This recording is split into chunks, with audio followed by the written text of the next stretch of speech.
Melhor e Mais Justo de hoje, você já sabe, fala sobre o Rodoanel, sobre a chance de minimizar impactos socioambientais. A discussão sobre o trecho norte abriu 2012 com o mesmo calor do verão e olha que aqui está calor para chuchu. O plenário do Tribunal de Contas da União manteve a suspensão do edital da licitação para a construção do trecho. Comissões técnicas foram recebidas pela ministra do Meio Ambiente, Isabela Teixeira. Afinal, quais são as contestações? E mais, o que a ministra disse, em que pé que está essa história? Lucas, eu prometi que ia abrir o bloco falando com você, você pode falar o que você está querendo, mas já entra nessa discussão também. Depois a ministra você pode passar para mim que eu estive com ela. Ok, você esteve com ela. Muito então, bem. A Dersa, ela é um grupo fechado. Ela passa o que está na lei, mas quando na ação é fechado. A Dersa e o Estado. Faz uma pacoteira lá de documentos técnicos e se vire, leiam. E aí, quem vai ter tempo de ler tantos documentos técnicos? E é isso que acontece nas audiências. Depois eles fecham com o representante do povo, por telefone ou por audiências, e o povo fica a ver navio, tanto no social quanto na questão ambiental, cultural. A região da Pedreira, Santa Clara, é uma região... Lá tem cemitério indígena, na região. Igreja do Pilar. Nós, em Ribeirão Pires, nós temos a Agenda 21. Ninguém se fala nada no que nós... Em Ribeirão Pires, para você ter uma ideia, você não consegue ligar 2 relógios. De luz. De luz. Se você mora... Você não tem independência de ligar 2 relógios. Agora o cara vai falar, vou cortar 12 quilômetros de mata. Olha a indignação nossa como fica em Ribeirão Pires, com o Rodoanel. O povo não tem privilégio nenhum. Agora o Estado chega, eu sou o poder. Então eu sou o poder sem ouvir ninguém, porque a audiência é uma coisa preforme, aquilo lá não vale nada. As companheiras estão aqui, elas sabem dizer isso. Pra quê? Ou seja, é pro forma, ela tem sido, as audiências foram manipuladas, né? É isso que vocês estão alegando. Você vai lá, as entidades ambientalistas protocolou, tem uma série de documentos, eu trouxe aqui, depois se a imprensa quiser, eu mostro. Deu uma vírgula de resultado para nós. Eles não mandam uma vírgula. Então é desfazer o Estado, porque o Estado tem a ver com isso, não é só que a Dersa é comandada pelo Estado. E a Elisa estava dizendo que teve, inclusive, com a ministra. O que a ministra disse, Elisa? Nós tivemos a felicidade de ser recebidos, né, pela ministra do Meio Ambiente lá em Brasília, porque apesar do meu amigo perguntar quem é que lê aqueles estudos, nós felizmente tivemos pessoas, técnicos, que não só leram todos esses estudos, como apontaram milhares de páginas, pessoas que deram o seu tempo graciosamente, as suas noites, as suas madrugadas, e ponto por ponto, o EIA-RIMA é contestado. Nós temos uma contestação de ponto por ponto desse estudo de impacto ambiental que é sofrível, que é lamentável, um estudo pelo qual nós pagamos milhões, porque tudo sai do nosso bolso, e é um estudo lamentável. Não contempla absolutamente nada que a legalidade, que as leis, que as próprias leis do CONSEMA mandam. Por exemplo, o próprio CONSEMA diz que o Rodoanel ele deve passar entre 30 a 40 quilômetros num raio da Praça da Sé. Isso até ocorre no sul. Esse traçado proposto passa a 8 quilômetros da Praça da Sé, ferindo uma lei deles mesmos. Aliás, no CONSEMA, essa aprovação foi uma coisa totalmente absurda. Nós estivemos presentes, havia população querendo entrar, foi impedida. O secretário Bruno Covas e as 23 pessoas que eram egressas a ele, né, que votaram favorável, sequer leram uma linha desse EIA-RIMA. Os ambientalistas, os estudiosos da USP, da Unicamp, todos eles rechaçaram. Toda a área de saúde rechaçou, a área jurídica rechaçou. Mas como eles eram maioria, eles conseguiram os 23 votos. Maioria naquele ambiente. Naquele ambiente, porque o CONSEMA... Eles são maioria. Eles são maioria. É um órgão do governo do Estado de São Paulo votando pelo governo do Estado de São Paulo Porque para esse estudo todo de traçado de Rodoanel, o governo do estado é Deus. Então ele passa por cima de todo mundo. É a raposa cuidando do galinheiro. Exatamente. É isso. Exatamente. E a Maria Cristina está angustiada, vocês sabem, ela falou no intervalo, ela falou, nós temos que falar da questão da habitacional, que é uma questão importantíssima e tal. Maria Cristina, a questão habitacional. A habitacional é a que fere mais de perto as pessoas que vivem lá. É lógico, nós pensamos em meio ambiente inicialmente, mas é a questão social. Tanto que hoje em dia nós falamos questões socioambientais. Hoje em dia não se dissocia o social do ambiental. São duas coisas que caminham juntas. As pessoas que vão ser desapropriadas ou reassentadas, até hoje não sabem. Isso no trecho norte? No trecho norte. Elas não sabem, os bairros, eles não receberam qualquer informação. A Dersa fez uma apostila, uma cartilha sobre isso. Só que eu tenho, mas ninguém recebeu essa apostila. Eu tenho, justamente porque estive lá. Mostra para o Batata. Cadê você, Batata? Aqui, ó. Olha, Batata, aqui, olha. É aqui, olha. Guia de Desapropriação e Reassentamento Rodoanel Trecho Norte. Isso daqui seria uma cartilha. Mantém só para ele. Presta para mim. Essa cartilha, ela mostraria às pessoas quem tem direito à propriedade, à indenização e quem vai ser reassentado, quem está irregular e quem não está irregular, certo? Dentro da lei. E eles não receberam nada disso. Então, muitas pessoas estão sofrendo com isso. Já houve problema de doença, de falecimento, com essa pressão sobre a comunidade. Há um convênio entre o CDHU, que é a Companhia de Desenvolvimento Habitacional Urbano, e a Dersa, do Estado de São Paulo. Do Estado de São Paulo. Eles fizeram um convênio em que se cogita do aluguel social para os reassentados. O aluguel social todos sabem que nem para as compras dá. Então, vocês imaginam a pessoa está na sua casa, de repente ela tem que sair com os objetos embaixo do braço, praticamente. Eles deveriam já ter conseguido terrenos e construído habitações para depois tirar essas pessoas das suas casas. E isso a gente tem visto como acontece.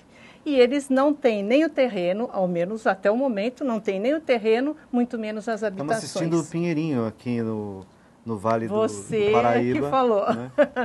Que é uma outra experiência de desapropriação, no caso de reintegração de posse. Mas sempre a pessoa na sua casa... Sem um trabalho social anterior. É o que a Cristina tinha falado, da transparência, da informação. Assistência e dignidade às populações que estão ali. E eles, se você ler o convênio, que eu tenho aqui, eu consegui, eles têm que dar assistência à pessoa, antes, durante e depois, CDHU e Dersa, e também passar todo tipo de informação, fazer um cadastro. Eles fizeram um levantamento das habitações na região. Inicialmente, era do Google de 2007. Exatamente. Eles fizeram o levantamento das casas.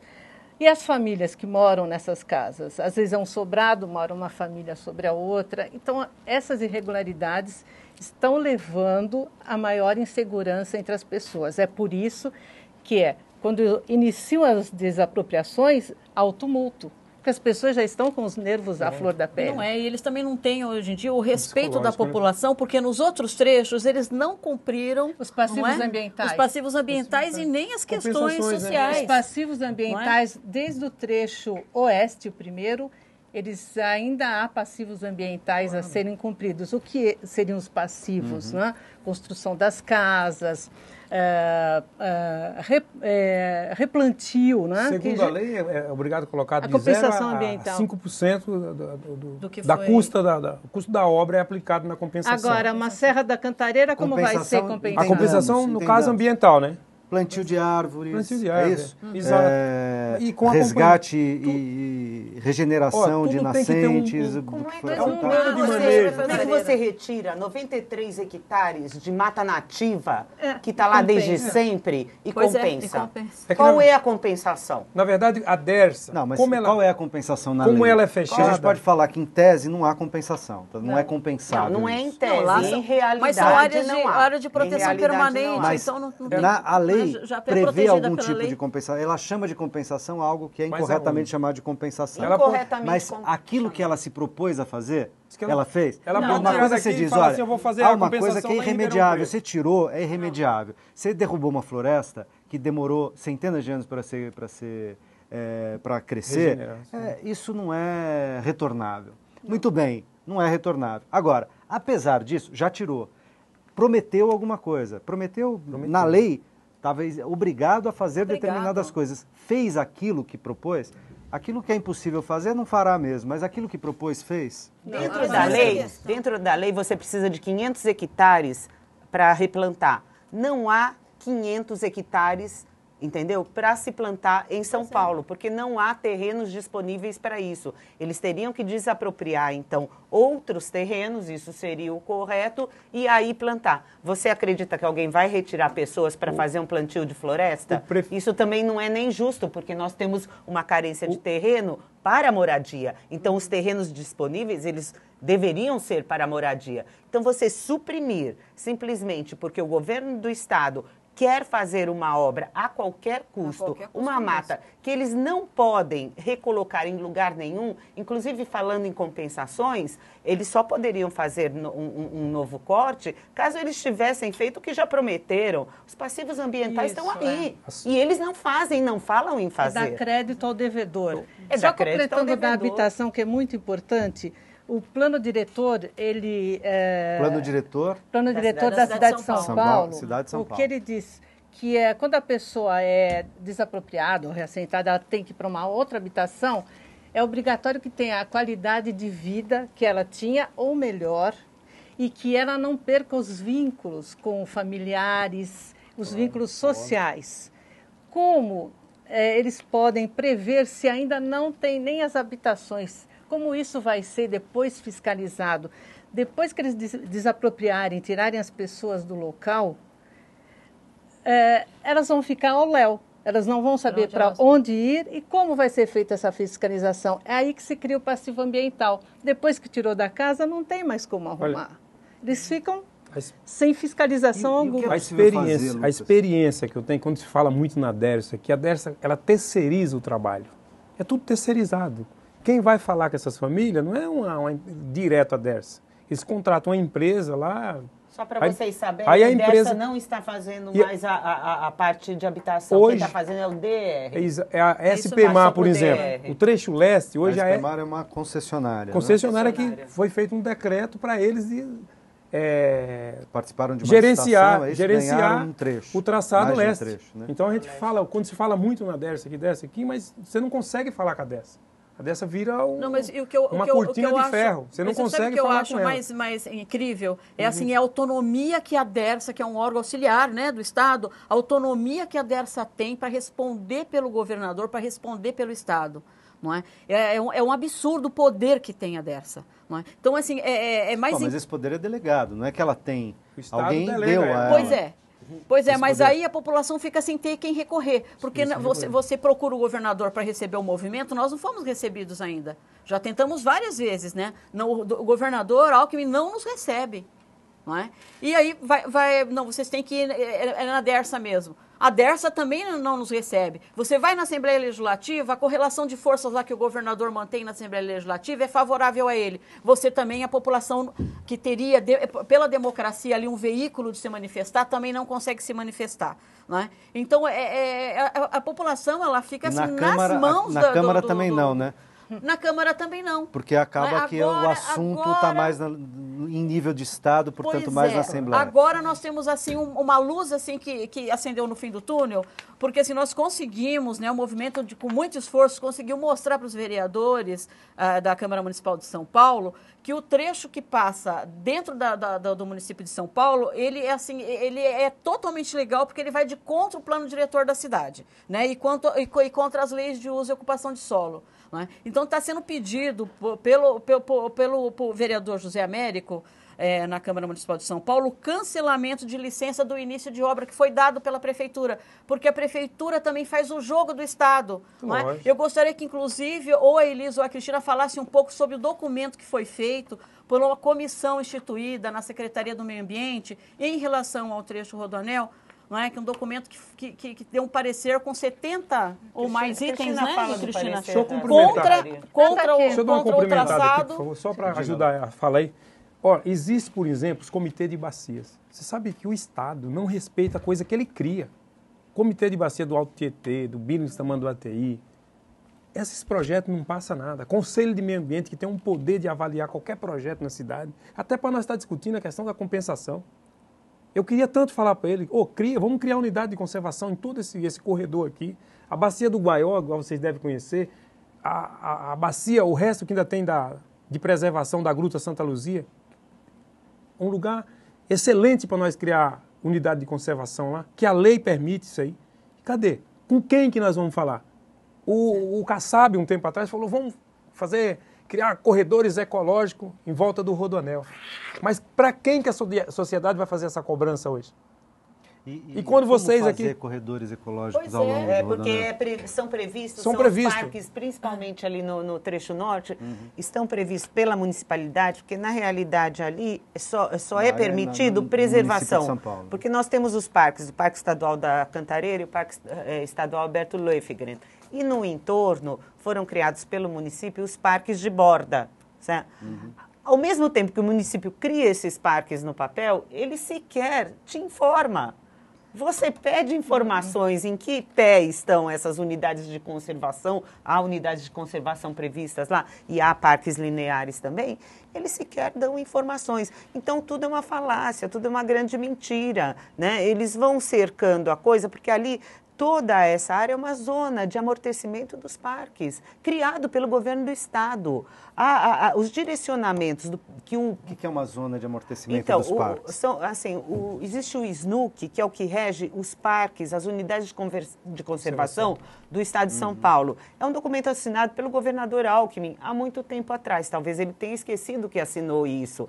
Esse documento, ele faz com que cada parque tenha um conselho. Eu sou conselheira dos 2 parques, né? Esse conselho fez um plano de manejo, né, para dizer quais são os direcionamentos, quais são os usos e ocupações desses parques, o que é possível ter. E o entorno é zona de amortecimento, ou seja, para ampliação do verde e proteção dos parques. É exatamente aonde passa o traçado do Rodoanel. É criado pelo governo do estado, nós estamos dentro do Parque Estadual da Cantareira, assinado pelo governador Alckmin, toda essa parte de preservação, onde exatamente eles fincam o Rodoanel. Parece meio paradoxal, mas a gente vai pensar nesse paradoxo no intervalo e já a gente volta para o último bloco do programa.